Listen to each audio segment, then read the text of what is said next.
बाघों के लिए पहला IUCN green status of species आकलन जारी किया गया है। इस आकलन में बाघों की संख्या को क्रिटिकली डिपिलेटेड श्रेणी में वर्गीकृत किया गया है। यह बाघों के समक्ष मौजूद गंभीर ऐतिहासिक और वर्तमान खतरों को दर्शाता है। इन खतरों में पर्यावरण क्षति, शिकार आधार में कमी, अवैध शिकार और क्षेत्रीय स्तर पर विलुप्ति शामिल है। इस आकलन के मुख्य बिंदु बाघों की संख्या, इसमें गिरावट हो रही है 2608 शिखर से 3905। जिन 24 क्षेत्रों का आकलन किया गया है उनमें से 9 क्षेत्रों में बाघ अब एक्सटिंक्ट हो चुके हैं। साथ ही जहां बाघ अभी भी मौजूद है वहां भी थ्रेटेंड स्थिति में है। अभी तक किए गए संरक्षण प्रयासों के प्रभाव और पुनर्प्राप्ति क्षमता की स्थिति यह क्रमशः उच्च और मध्यम है। IUCN green list of species के बारे में इसे 2012 में शुरू किया गया था। यहाँ IUCN रेड लिस्ट में दर्ज संकटग्रस्त प्रजातियों की सूची पर आधारित है।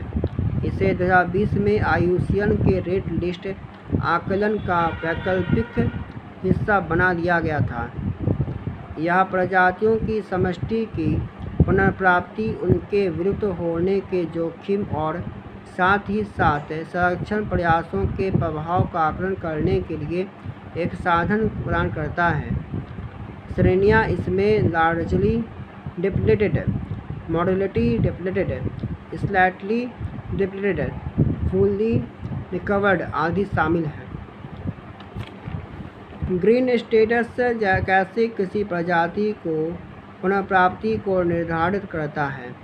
कोई प्रजाति फुली रिकवर्ड यानी कि पूर्ण रूप से पुनर्प्राप्त हो जाती है यदि वह अपने ऐतिहासिक पर्यावास के सभी भागों में मौजूद है।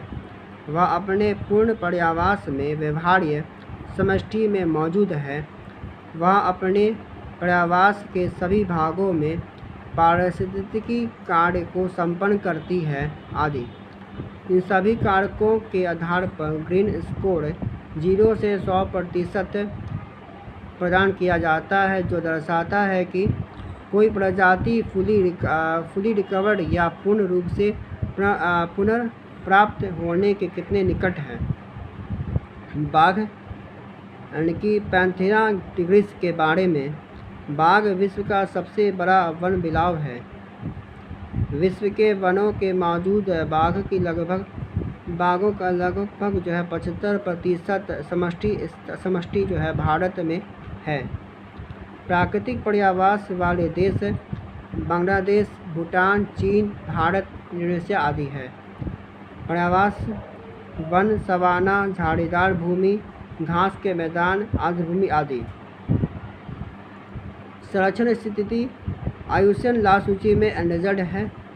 वन जीव संरक्षण अधिनियम 1972 अनुसूची वन में सूचीबद्ध है। साइट्स की परिशिष्ट वन में सूचीबद्ध है।